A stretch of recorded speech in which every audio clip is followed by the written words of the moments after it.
Welcome back to the Piney Woods homestead, y'all. I'm gonna mill up some 2x material and we're gonna take it up to the cabin and get the flooring done on that front porch. Guys, thanks for stopping in at the Piney Woods homestead.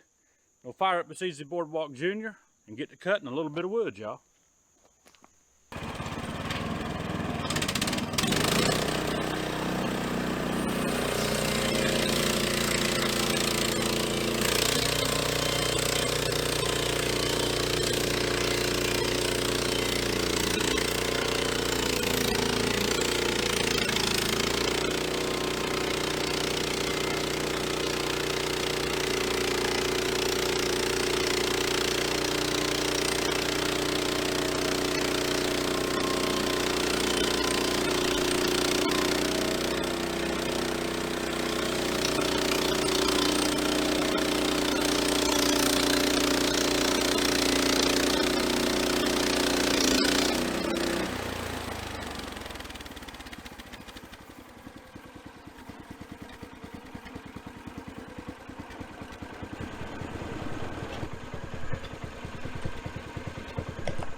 Let me show you real quick what happens with yellow pine logs. Pretty much as soon as you start decking them, y'all, get up underneath the bark here. You see these little worms? Good for fishing, but not so good for lumber. So what I end up doing, y'all, is every time I deck up pines, I mix up a boric acid solution and soak them down, and it actually slows these jokers down pretty good. So, all right, let me get back onto the milling project. Just thought I'd show you those bugs. Those are wood boring beetles. They are good for fishing, but not so good for wood.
Y'all, this might be just enough to do my flooring up there, for the porch that is.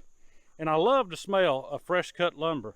And really, I can't tell the difference between my Woodsman beard balm that I used this morning and what I just been milling. Here's a little something to check out, guys.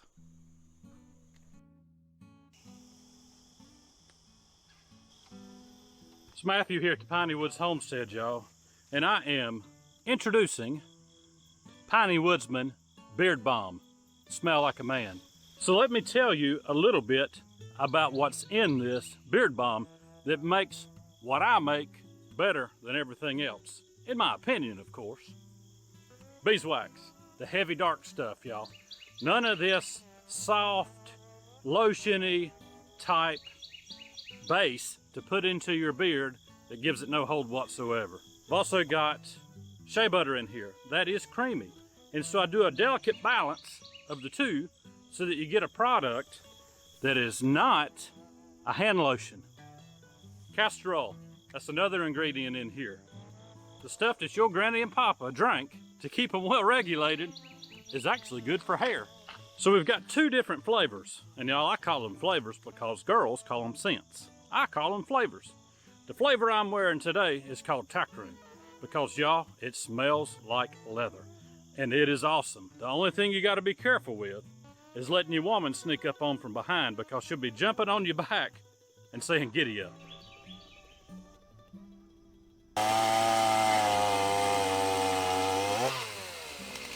Y'all, the other flavor that we have is called Woodsman. And it smells just like you have felled some fresh oaks and fresh pines. Y'all, it's a mix of the two. It doesn't overpower in any way. So it doesn't just smell like pine trees. It doesn't just smell like oak trees. It smells like you've been out here in the woods, running your saw, bucking logs, and getting them decked up and ready for the sawmill. So why do I keep harping on smelling like a man? It's because you want to smell like a man, not like a girl, guys. It's as simple as that. So guys, if you want to smell like a man and you want to try some beard balm that's not girly in any way, that'll give you the hold that you're looking for all day long with a subtle scent, then check out the link in the description below. It's going to take you to where you can purchase this, made in small batches, right on the Piney Woods homestead.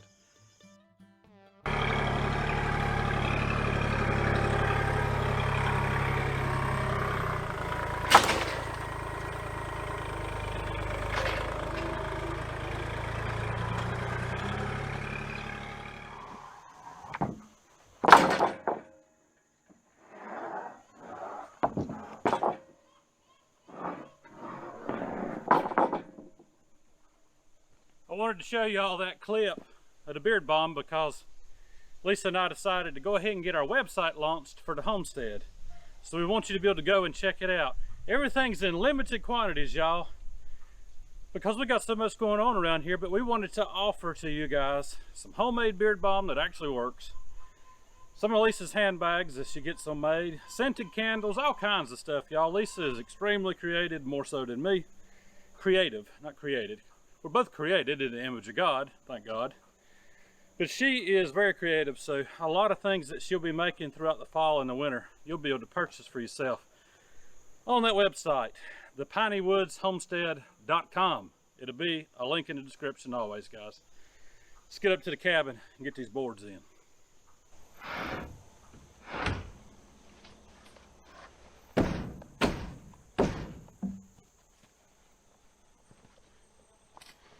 Now my goal here is to use this ugliest one. Got chewed up with excavator, pretty deep. Getting probably pushed over on a lot clearing job, so I'm gonna try to hide that up underneath the fascia or up underneath the siding. And I believe that's gonna work just fine. So I'll use some 3.5-inch nails, smooth nails, drive these in, and leave me a nice gap between them just so that dirt can fall down through them as your dirty shoes are getting on them.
It's break time, y'all. I do pretty good, y'all, at manual labor. But it's very humid. I can hear myself wheezing. But I want to work, y'all. I'm one of those people that you can call it stubborn if you want to. But I don't like it when people try to tell me what I can and can't do. So if somebody says, oh, you can't do that because physically you just ain't gonna be able to do it. Well, I get it to it in reason. But I ain't killed myself yet out here swinging the hammer, running a chainsaw. I know when to take breaks. I take breaks, I've drank plenty of Gatorade, and try to catch my wind and get back to it, y'all. Such is life. Challenges. And I know I talk about it on here quite a bit, y'all. Challenges and obstacles and tragedies. It's all part of the human condition. It's all part of what happened because Adam and Eve sinned in the garden. It's all on us now, that yoke of disparity because of that. And there is no way that we can shake that off of us on our own strength. And so, as you guys know, I like to talk about what the Lord has done for me. Well, obviously He saved me. He's restored my health back to what is good enough to earn a living. He has blessed Lisa and I with good crops this year in the garden. Yes, we had to do work to maintain it, but He's blessed us with that. He's blessed us with work to pay bills, and when there hasn't been work to pay bills, you know what? He's provided in other ways. It's good to have some things on hand that you can sell. Firewood, lumber from the sawmill, an old implement that you no longer use for your tractor because you got something else that works better for you. So the Lord provides, y'all, in all kinds of ways. It's not always in a way that you are hoping for or asking for, but He does provide. And sometimes He provides in the ways that you ask Him for because He loves us. So that's a little short message for you today. And if you haven't watched the video that I put out a few days ago, just me sitting on the gator talking, I think it was called something like Men and Masculinity, or the War on Men, or something to that effect. I'll try to link it at the end of this one so you can watch it if you hadn't. Y'all just changed it up a little bit. That way I'm not always out here killing myself slowly swinging a hammer. Sometimes I can just sit and talk. So let me know if you like that sort of thing, or if I just need to keep on swinging the hammer. But be nice about it, y'all, if you're going to tell me that. All right, let's get back to swinging the hammer.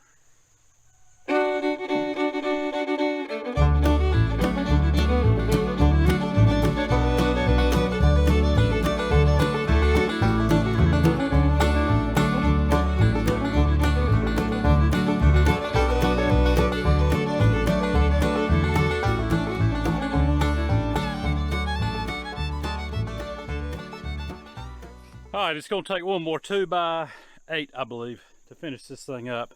And I don't have it cut, so I've done all the milling I'm going to do for the day. I've done all the driving nails I'm going to do for the day. My battery's dead on my saw. I only brought one up here.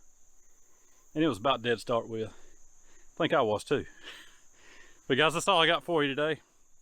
Hit that like and subscribe if you hadn't. And if you have, y'all, as always, we do appreciate you. We'll see you on the next one. Good Lord willing, and the creek don't rise too high, y'all.